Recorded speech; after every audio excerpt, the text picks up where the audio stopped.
Hi! So, tonight we're going to be taste testing cream puffs from Victoria Bakery. Ayan siya. Pasalubong siya ng family. We're going to be rating their cream puffs. So, ito siya. This one's the ube. And then the cookies and cream. And then the original. So, gusto ko lang siya i-rate kasi it's my first time trying these cream puffs. So, we have tata yung parang original nila. No add-ons or what. Next is ito. This is the cookies and cream, I think. And then ube. Yan. So, we're gonna try it one by one. So, I think sa Baguio lang siya available. Tama ba? Ang alam ko sa Baguio lang siya available. So, let's try. So, first one, try natin tong, try natin tong original. Teka. Natin try. Ay, shemay. Sorry po. Ay, my God. Sorry, I'm a messy eater. So, we're gonna try it.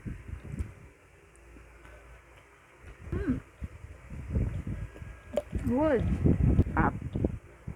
Half siya. Hindi siya ganun katamis. So, it's perfect for people who don't like sweet stuff. I'd rate this siguro mga 9.5 out of 10. Ewan ko, feeling ko may kulang pero let's see sa ibang flavors. So, next one is the cookies and cream. So, yung loob niya, parang cookies and cream din yung loob.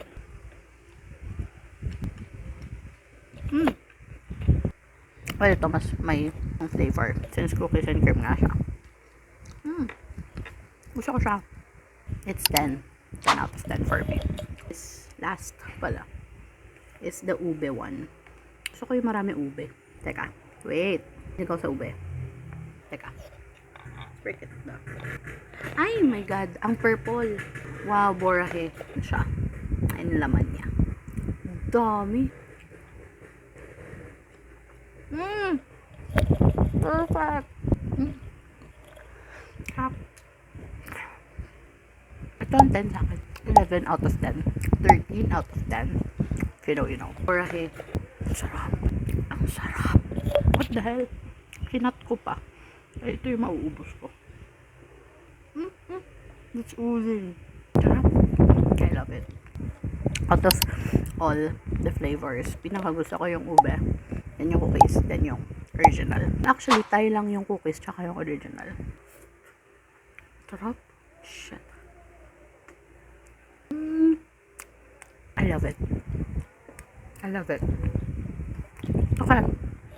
So, yun lang. Yun ang rating ko. So, until the next rating. Comment down if you have other recommendations of cream puffs na masarap. Bye-bye.